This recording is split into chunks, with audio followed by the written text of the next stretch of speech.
Welcome to Linda Liu IP course. Let me begin by introducing myself.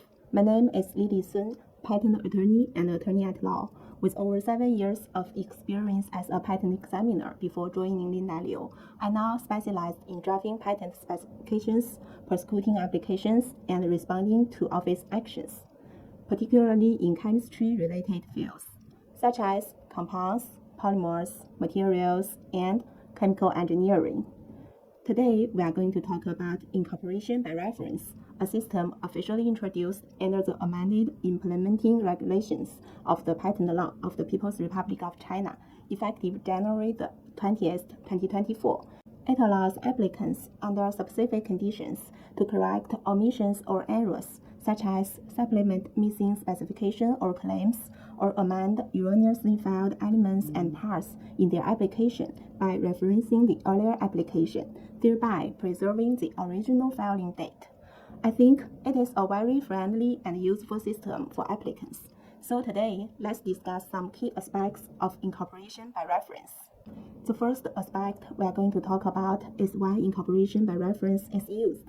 For Chinese applications, it mainly applies in two scenarios. One is when applicants or their attorneys find omissions or errors in the submitted application documents. The other is when the Patent Office identifies such omissions or errors after receiving the application documents. For international applications, elements or parts incorporated by reference during the international phase remain valid when entering the national phase. The second aspect we are going to talk about is what you need to do when making corrections through incorporation by reference.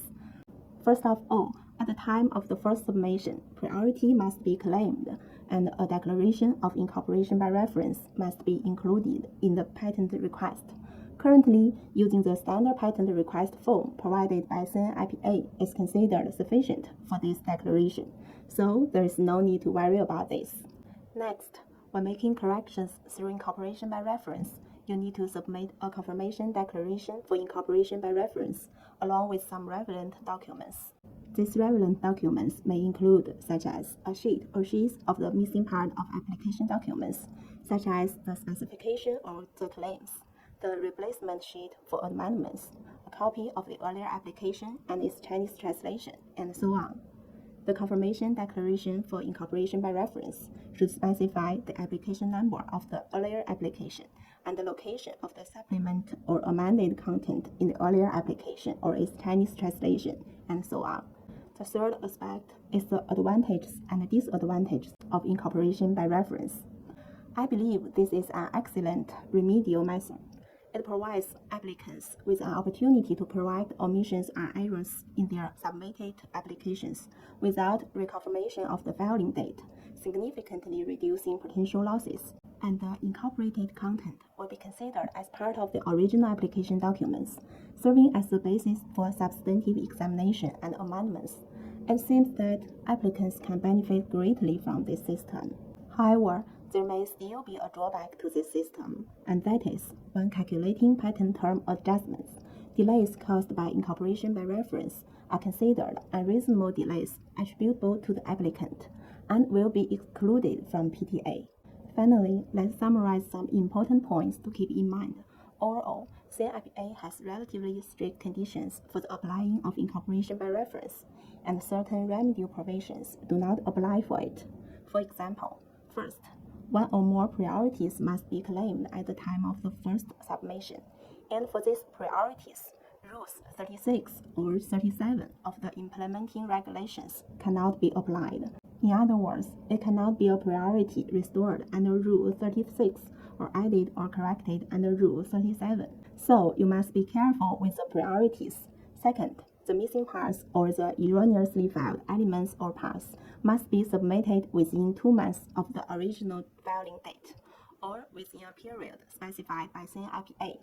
Missing this deadline cannot be remedied under Rule 6, Paragraph 2 of the implementing regulations, so keep the deadline in your mind. Third, incorporation by reference applies only to inventions and utility models. It does not apply to design patent or divisional applications. Fourth, the incorporated elements or parts must be contained in the copy of the earlier application documents and its Chinese translation. If it doesn't meet this requirement, you have one chance to make corrections. If it still does not meet this requirement, the filing date will be reconfirmed. Although incorporation by reference is already introduced in China, it is still necessary to be careful when submitting for the first time, since there are many restrictive conditions for its applying. That's all we have for today. Thank you for being with us, and I hope this overview has been helpful. If you have any questions, feel free to contact us.